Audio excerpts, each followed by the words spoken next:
दीपावली के 5 दिनी उत्सव में धनतेरस के बाद नरक चतुर्दशी मनाई जाती है। इस दिन को छोटी दिवाली, रूप चौदस और काली चौदस भी कहा जाता है। इस दिन यम पूजा, कृष्ण पूजा और काली पूजा होती है। इस दिन दक्षिण भारत में वामन पूजा का भी प्रचलन है। नरक चतुर्दशी के दिन व्रत करने से भगवान श्री कृष्ण व्यक्ति को सौंदर्य प्रदान करते हैं। मान्यता है कि इस दिन सुबह स्नान करके भगवान विष्णु और कृष्ण भगवान की पूजा करनी चाहिए और संध्या के समय यमराज की पूजा और दीप दान करने से अकाल मृत्यु और नरक की यातनाओं का भय नहीं रहता। नरक चौदस के दिन दीप दान और पूजा का विधान है। छोटी दिवाली के दिन रात में घर के बुजुर्ग एक दिया जलाते हैं और पूरे घर में घुमाते हैं। उसके बाद उस दिए को घर से कहीं दूर छोड़ आते हैं। ऐसा करने से नकारात्मक शक्तियां बाहर चली जाती हैं। अब शुरू करते हैं नरक चतुर्दशी की कथा। कृष्ण अपनी 8 पत्नियों के साथ सुखपूर्वक द्वारिका में रह रहे थे।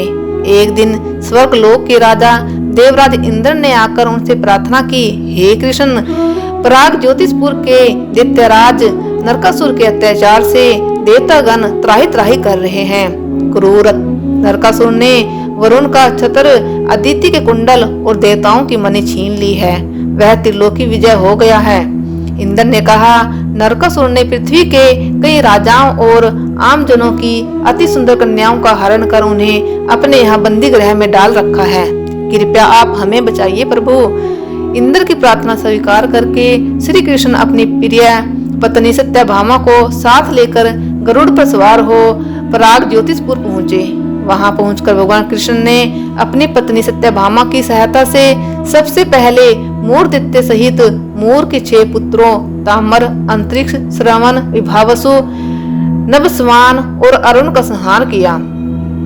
मूर्तित्य का वध हो जाने का समाचार सुन नरकासुर अपने अनेक सेनापतियों और दैत्यों की सेना को साथ लेकर युद्ध के लिए निकला।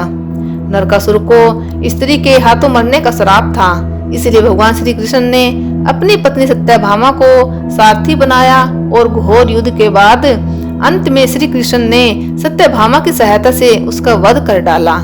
इस प्रकार नरकासुर को मारकर श्री कृष्ण ने उसके पुत्र भगदत्त को अभयदान देकर उसे प्राग ज्योतिष का राजा बनाया। भगदत्त कौरवों की ओर से महाभारत युद्ध में लड़ता है।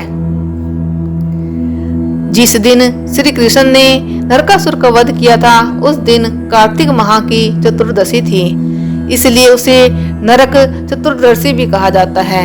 इस दिन श्री कृष्ण ने नरकासुर का वध किया था और उसकी कैद से लगभग 16,000 महिलाओं को मुक्त कराया था।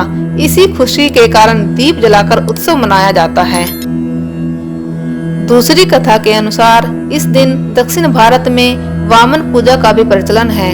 कहते हैं कि इस दिन राजा बलि को भगवान विष्णु ने वामन अवतार में हर साल उनके यहाँ पहुँचने का आशीर्वाद दिया था। इसी कारण से वामन पूजा की जाती है। महाराज बलि बोले, हे भगवान, आपके कार्तिक कृष्ण त्रयोदशी से लेकर अमावस्या की अवधि में मेरी संपूर्ण पृथ्वी नाप ली है। इसलिए जो व्यक्ति मेरे राज्य में चतुर्दशी के दिन यमराज के निमित्त दीप दान करेगा उसे यम यातना नहीं होनी चाहिए। और जो व्यक्ति इन 3 दिनों में दीपावली का पर्व मनाए उनके घर को लक्ष्मी जी कभी न छोड़े। ऐसे वरदान दीजिए। यह प्रार्थना सुनकर भगवान वामन बोले, राजन, ऐसा ही होगा, तथास्तु। भगवान वामन द्वारा राजा बलि को दिए इस वरदान के बाद से ही नरक चतुर्दशी के दिन यमराज के निमित्त व्रत पूजन और दीप दान का प्रचलन आरंभ हुआ।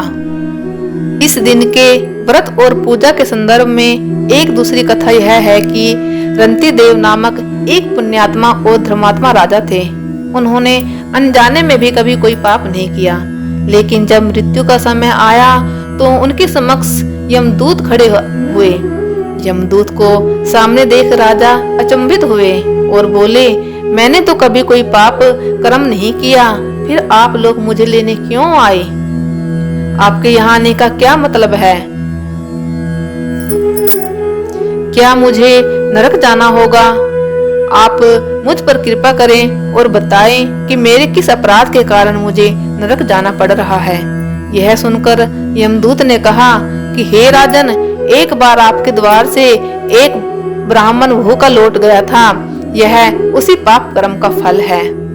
इसके बाद राजा ने यमदूत से 1 वर्ष समय मांगा। तब यमदूतों ने राजा को 1 वर्ष की मोहलत दे दी। राजा अपनी परेशानी लेकर ऋषियों के पास पहुँचे और उन्हें अपनी सारी कहानी सुनाकर उनसे इस पाप से मुक्ति का उपाय पूछा। तब ऋषि ने उन्हें बताया कि कार्तिक मास की कृष्ण पक्ष की चतुर्दशी का व्रत करें और ब्राह्मणों को भोजन करवाकर उनके प्रति हुए अपने अपराधों के लिए क्षमा याचना करें। राजा ने वैसा ही किया जैसा ऋषियों ने उन्हें बताया। इस प्रकार राजा पाप मुक्त हुए और उन्हें विष्णु लोक में स्थान प्राप्त हुआ। उस दिन से पाप और नरक से मुक्ति हेतु भूलोक में कार्तिक चतुर्दशी के दिन का व्रत प्रचलित है।